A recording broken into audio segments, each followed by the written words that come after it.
오늘 성경에서 예수께서 가이사랴 빌립보 지방에 가셔서 전도하시다가 많은 사람들이 왔다가 가기도 하고 이런 것을 보시면서 궁금하셨습니다. 예수께서 사람들이 나를 보고 누구라고 하느냐 이렇게 물으니까 제자들이 대답을 했습니다. 익히 알고 있었기에 주님, 어떤 사람들은 주님을 엘리야라 그러기도 하고 어떤 사람들은 예레미야나 다른 선지자라 그러기도 하고 어떤 사람은 얼마 전에 죽은 세례 요한이라 하더이다 이렇게 얘기를 하니까 예수께서 그러면 너희는 나를 누구라고 하느냐 이렇게 물으셨습니다. 그때 그 유명한 고백이 나오죠. 베드로의 고백. 주는 그리스도시요 살아계신 하나님의 아들이십니다. 이렇게요. 예수님은 그 고백에 크게 칭찬하셨습니다. 정말 바요나 시몬아, 너 복이 있다. 너가 그것을 알게 한 것은 너 자신이 아니라 하늘에 계신 아버지께서 너에게 알려주신 것이다. 이렇게 말씀했습니다. 이 질문을 오늘을 살고 있는 지금 이 시대를 살고 있는 수많은 사람들에게 하면 무슨 대답이 나올까요? 여러분들은 예수를 누구라고 생각하십니까? 이렇게요. 그리고 더 나아가 그 질문을 지금 설교를 듣고 계신 여러분에게 여러분은 예수를 누구라고 생각하십니까? 라고 물으면은 뭐라고 답변하시겠습니까? 그 답변에 따라 여러분들이 우리가 알듯이 우리들의 모든 것이 결정이 나는 것이죠. 그런데 예수가 누구인가라는 이 질문은 사실 믿는 사람들에게는 이게 이렇게 바꿀 수 있습니다. 당신은 왜 기독교를 믿습니까? 라는 이 질문으로 바꿀 수 있다는 것이죠. 그래서 설교를 지금 듣는 시간 한번 스스로 대답해 보십시오. 여러분들은 왜 기독교를 믿습니까? 여러분들은 왜 성도가 되었습니까? 그것은 우리가 예수님을 신뢰하기 때문입니다. 예수님을 신뢰한다는 것은 예수님의 하신 말씀을, 예수님의 주장을 신뢰한다는 것입니다. 말씀이 진리라고 확신하기 때문입니다. 현대사회에서 교양이 있어 보이는 사람은 어떤 사람입니까? A는 B다 라고 이렇게 딱 정확하게 강하게 말하는 사람은 요즘 사회에서는 좋아하지 않습니다. 그런 사람에 대해서는 요즘 사람들은 다 부담감을 느낍니다. 그저 그럴 수도 있고 저럴 수도 있다. 당신에게는 이것이 맞고 나에게는 이것이 맞아. 이렇게 얘기하는 태도를 더 좋아한다는 것입니다. 그래서 말도 뭐뭐이다 라고 딱 끊어지는 그런 말보다는 뭐뭐인 것 같아요. 이런 말을 많이 씁니다. 자기의 감정도 확신을 못하는지 말끝마다 좋은 것 같아요. 맛있는 것 같아요. 배고픈 것 같아요. 왜 그럴까요? 어떤 것에도 확신을 잃어버렸기 때문입니다. 혹은 확정적으로 말하면 공격받으니까. 그 공격받는 게 싫고 두려워서 이렇게 애매한 표현을 쓰는 것이죠. 저 교회 다닙니다. 저는 신앙을 갖고 있습니다. 저는 예수님을 믿습니다. 라고 말하면은 많은 사람들이 이렇게 얘기합니다. 아, 그래요? 좋죠. 종교를 갖는다는 것은 좋은 것입니다. 요즘같이 어려운 시기에 종교를 하나쯤 갖고 있어야지 큰 위안을 받을 거 아닙니까? 이렇게 얘기한다는 것이죠. 예수님이 위안이 된다는 말을 부정할 수는 없습니다. 그러나 우리가 성도가 된 이유는 기독교가 좋아서 성도가 된 것이 아니라 기독교가 진리이기 때문에 성도가 된 것입니다. 현대사회의 특징이 무엇입니까? 하나님을 떠나서 모든 것을 절대적인 거는 다 부정하고 상대적으로 다 만들어버렸다고요. 그러니까는 예수 믿으세요. 예수님이 길이고 진리입니다. 이렇게 말을 하면은 이렇게 대답하죠. 아, 왜 산에 오르는 길이 왜 하나라고만 얘기하냐. 산에 오르는 길은 여러 가지가 있는 것이다. 이렇게 대답을 합니다. 그러나 성경은 산에 오르는 길은 다양할지 모르지만 진리는 하나이다고 얘기합니다. 다른 신은 신이 아니다. 하나님 외에는 다른 신은 신이 아니다라고 얘기하는 것입니다. 몇 주 전에 다루었던 본문인데 사도행전 26장에서 사도 바울은 예루살렘에 올라가다가 잡혀서 로마 총독 베스도하고 유대 분봉왕 아그리파 앞에서 재판을 받지 않습니까? 근데 그들 앞에서 사도 바울이 복음을 전했다고요. 특별히 예수 그리스도께서 죽으심과 사흘 만에 부활하심을 그렇게 전했습니다. 그리고 죽은 사람도 하나님이 역사하셔서 살아날 수 있다라고 얘기를 했다고요. 그러니까 베스도가 사도 바울에게 바울아, 네가 공부를 많이 했다더니 미쳤구나 이렇게 말했고, 바울은 베스도 각하여 내가 미친 것이 아니라 참되고 온전한 말을 하는 것입니다. 이렇게 얘기했습니다. 이것이 진리에 대한 이 두 가지 생각이라고요. 그래서 복음은 어떤 사람에게는 미친 것이고 어떤 사람에게는 참되고 온전한 것이라는 것이죠. 이 둘 중에 하나라는 것입니다. 이도 저도 아니라는 것은 없다는 것이죠. 기독교의 주장은 본질적으로 우리 예수님의 주장입니다. 그래서 교회는 지난 2000년의 역사 동안 기쁜 일도 있었고 부끄러운 일도 있었지만 우리 기독교의 중심이자 핵심인 예수 그리스도를 부끄러워한 적은 한 번도 없습니다. 실제로 믿지 않는 사람들이라고 해도 교회에 대해서는 비판적인 사람들이 많이 있지만 예수님에 대해서 내가 아는 사람들은 예수에 대해서는 잘 몰라도 그분에 대해서는 다 존경심을 갖고 있습니다. 이렇게 예수님은 우리 현대인들의 마음을 움직이십니다. 예수님이 어떤 분이십니까? 채찍을 들고 성전에서 장사하는 사람들을 다 내쫓으시는 그런 아주 혁명가셨습니다. 배고픈 사람에게 보리떡 5개와 물고기 2마리를 가지고 5,000명을 먹이신 그런 분이십니다. 배부르게 먹이신 분이십니다. 이 사회의 이 실패자들, 루저들에게 친구가 되셨고 병든 자를 불쌍히 여기셔서 고쳐주셨습니다. 그분은 사회의 지도층으로부터 맹렬하게 공격을 받으셨지만 결코 보복하지 않으셨습니다.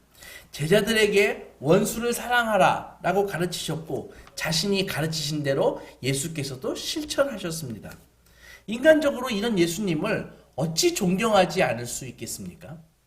그러나 성경을 자세히 읽어보면 예수님은 이렇게 누구나 들어도 무난하고 누구나 들어도 부담 없고 누구나 들어도 감동적인 말씀만 하신 것이 아닙니다.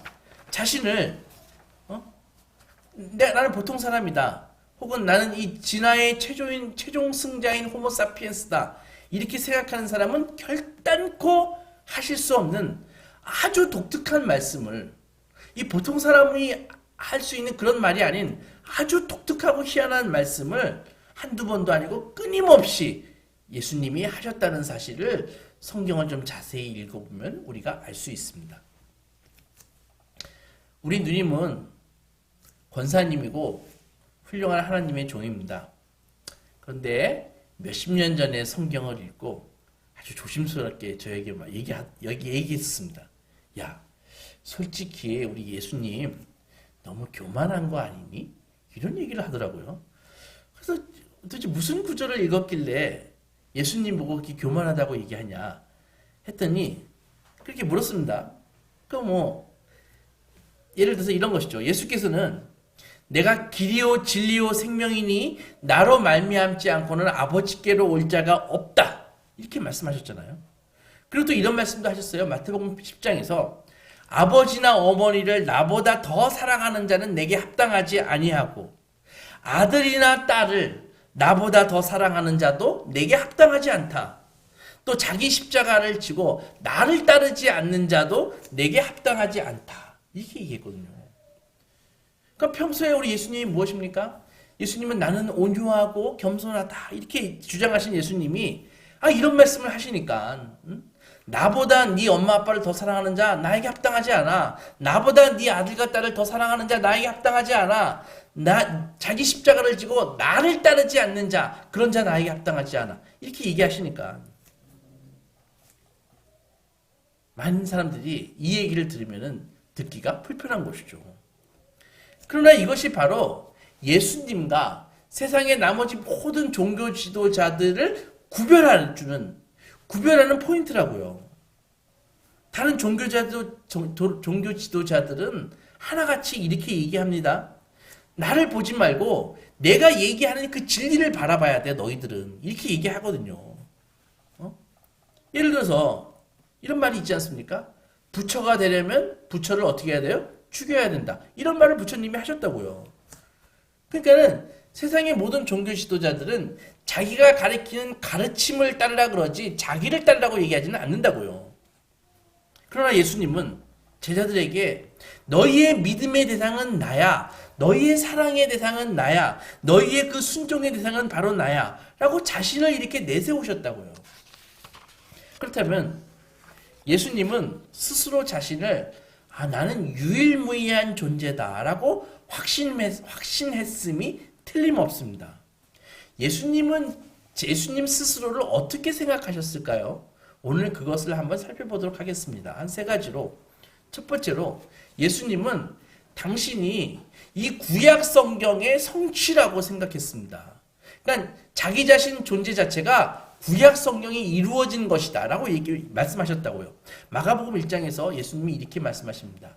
때가 찼고 하나님의 나라가 가까이 왔으니 회개하고 복음을 믿어라. 이런 말씀을 하셨거든요. 그러니까 때가 찼다라는 말이 무슨 말인가 하면은 바로 문자적으로 성취되었다 그런 말입니다. 뭐가 성취되었습니까? 구약의 말씀이 성취되었다는 것이죠. 다시 말해 오래전에 이 구약 성경에 기록된 이 하나님의 나라, 하나님의 통치는 예수님이 오심으로써 바로 성취되었다라고 알리신 것입니다. 따라서 사람들이 자신을 낮추고 회개하고 예수님을 믿기만 하면 그 순간에 그 자리에서 하나님의 나라에 들어갈 수 있고 그 나라를 상속받을 수 있다는 그런 말입니다. 누가복음 4장에 보면 예수님은 사역의 첫 발을 당신의 고향인 갈릴리 나사렛에서 거의 시작하셨습니다.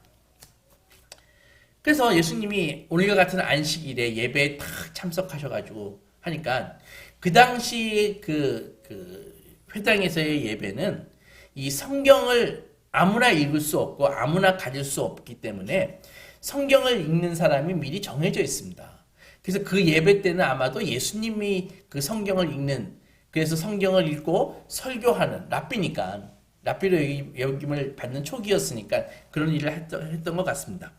그래서 예배에 참석하니까 그 성경을, 두루마리 성경 아닙니까? 그 성경을 보관하는 자가 예수님에게 이사야서를 딱 갖다 주었다고요. 그래서 두루마리를 쫙 펴시고 예수님이 읽기 시작합니다. 이사야 61장의 말씀이죠. 주의 성령이 내게 임하였으니 이는 가난한 자에게 복음을 전하게 하시려고 내게 기름을 부으시고 나를 보내사 포로된 자에게 자유를, 눈먼 자에게 다시 보게 함을 전파하며 포로된 자에게 자유를, 눌린 자를 자유롭게 하고 주의 의뢰의 해를 전파하게 하려 하심이라. 이렇게 딱 전하고, 참고로 여기 가난한 자에게 복음을 전하게 하시려고라는 그 가난하다는 말은 경제적으로 어렵다는 말이 아니라 하나님의 은혜를 받기 위해서 마음이 열려있는 것을 가난한 자라고 얘기하는 것입니다. 그러니까 예수님이 다 글을 낭독하신 다음에 두루마리를 다시 말아서 회당에서 시중드는 그 성경 관리하는 그분에게 이렇게 준 다음에 본문을 설명하려고 예수께서 다 앉으셨습니다. 그리고 예수께서는 아주 충격적인 말씀을 하십니다. 오늘 내가 이 이사야의 예언의 말씀을 읽었는데 이 말씀이 지금 이 순간, 예수가 그 성경을 읽는 이 순간 이루어졌다라고 말을 하시는 것입니다.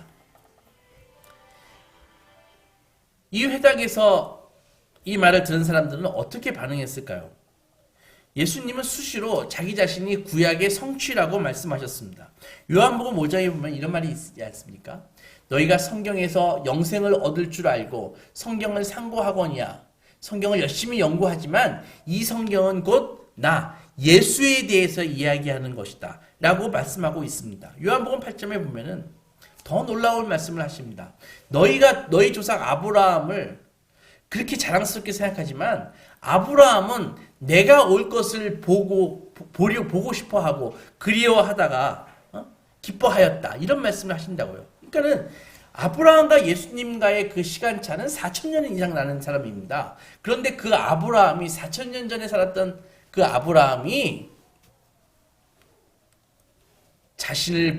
예수께서 오시는 것을 보기를 즐거워하였다라고 이야기하는 것이죠. 그러니까 요즘 생각 같으면은 완전히 뭐 이 타임머신을 타고 이 시간의 이런 개념이 없이 얘기하시는 것입니다. 부활하신 후 누가복음 24장에서는 모세의 율법과 선지자의 글과 시편에 나를 가리켜 기록된 모든 것이 이루어졌다라고 얘기합니다. 그러니까 모세의 율법과 선지자의 글과 시편은 구약을 얘기하는 거거든요. 그러니까 구약의 모든 것이 예수를 가리켜서 말한 것이고 그것이 이루어졌다라고 이야기하는 것입니다. 특히 예수님은 이 구약 성경에서 두 명의 인물 속에서 자기 자신을 보셨습니다. 첫째는 다니엘서 7장에 인자라는 말이 나오거든요. 그러니까 예수님이 복음서 읽으면은 자기 자신을 가르쳐가지고 인자가 고난을 받아야 될 것이다. 인자가 사흘 만에 다시 살아나야 될 것이다. 이런 말씀이 많이 하시잖아요. 그 인자가 다니엘서 7장에 나온다고요. 근데 그 다니엘서 7장에 나오는 그 인자는 이런 말이 있습니다. 인자는 옛부터 계신 분에게 인도되어 인자가 하나님 앞에 나아가서 하나님에게서부터 권세와 영광과 나라를 받고 모든 백성이 그 인자를 섬기고 그 권세는 소멸되지 아니할 것이고 그리고 그의 나라는 영원히 멸망하지 아니할 것이다 라는 말씀이 다니엘서 7장에 있거든요. 그러니까 그 인자라는 그 인물과 그 다음에 이사야서의 53장에 고난받는 종에 대해서 나옵니다. 그래서 그 고난받는 종이 사람들에게 멸시와 버림을 받고 많은 사람의 죄를 짊어지는 종으로 나와 있습니다. 그러니까 다니엘서 이 7장의 그 인자라는 것과 이사야서 53장의 그 고난받는 종의 이 두 개를 예수께서는 그 두 개의 종을 그 두 개의 사람들에 대해서 자기 안에서 하나로 합하셨다고요. 그래서 인자가 고난받아야 될 것이다. 내가 인자기 때문에 나도 고난받을 것이다. 라고 이렇게 말씀하시는 것이죠. 그러니까 그 구약에 있는 그 두 인물을 예수께서 사용하셔가지고 자기를 나타내신 것입니다. 다니엘서 7장의 인자는 영광스러운 인자고 이사야 53장의 고난받는 종은 그 고난받는 수치의 칭호였다고요. 그래서 그 두 인물을 섞어서 예수께서 인자가 고난받아야 된다라고 말씀하셨습니다. 마가복음 8장에서 인자가 많은 고난을 받고 장로들과 대제사장들과 서기관들에게 버림받아 죽임을 당하고 사흘 만에 다시 살아나야 할 것이다. 이렇게. 그래서 예수께서는 오직 고난과 죽음을 통해서만 영광으로 갈 수 있다고 주장했습니다. 마태복음 13장에 예수께서 너의 제자들을 가리켜서 이렇게 말씀하셨습니다. 너의 눈은 봄으로 너의 귀는 들음으로 복이 있다.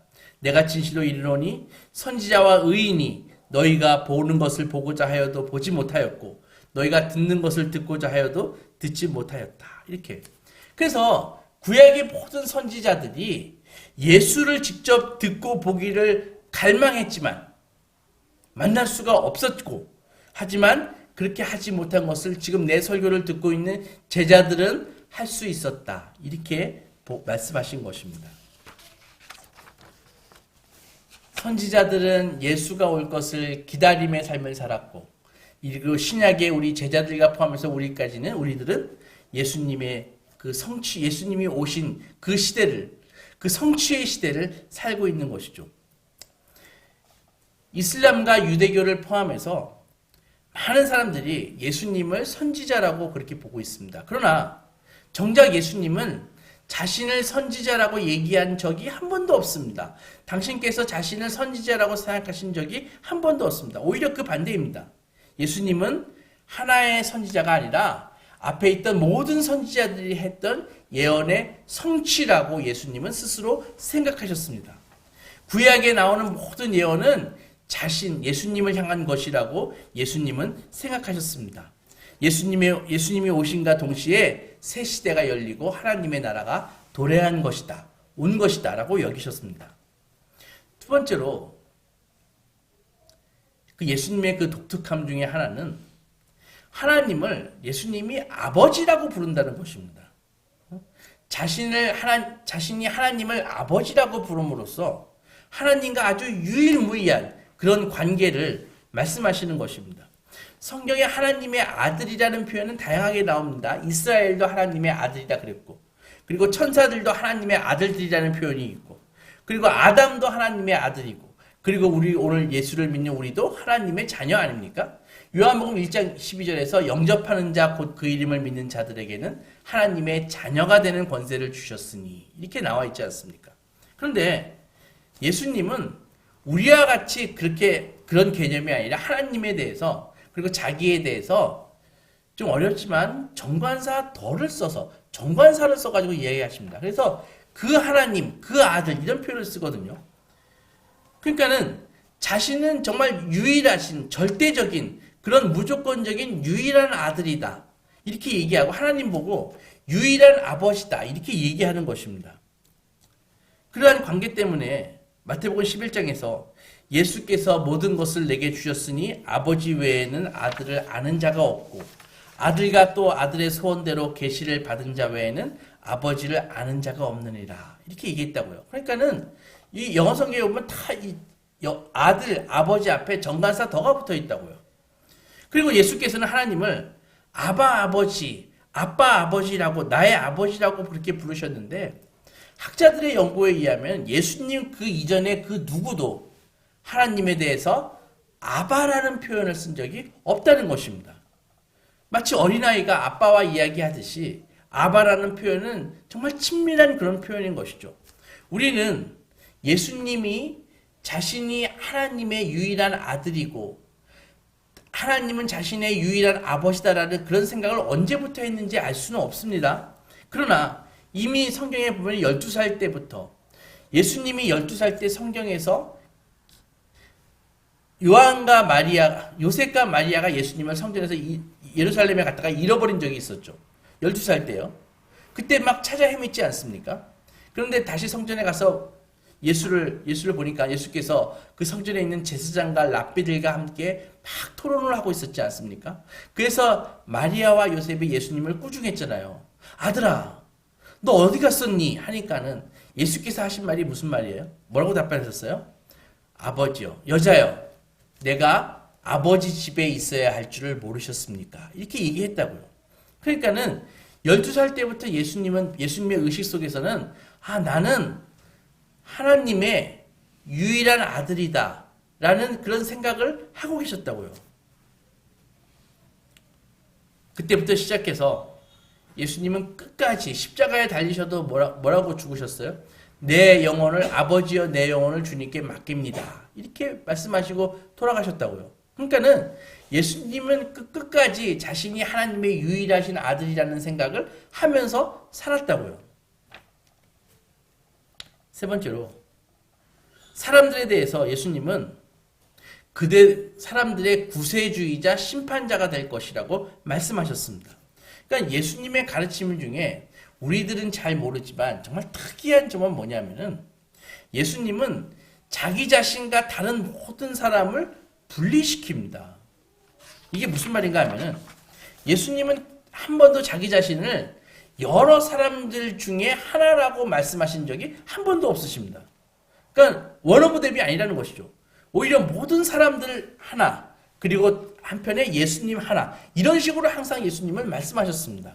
예를 들어 예수님은 당신을 잃어버린 양을 찾아 광야로 떠나는 선한 목자라고 말씀하셨거든요.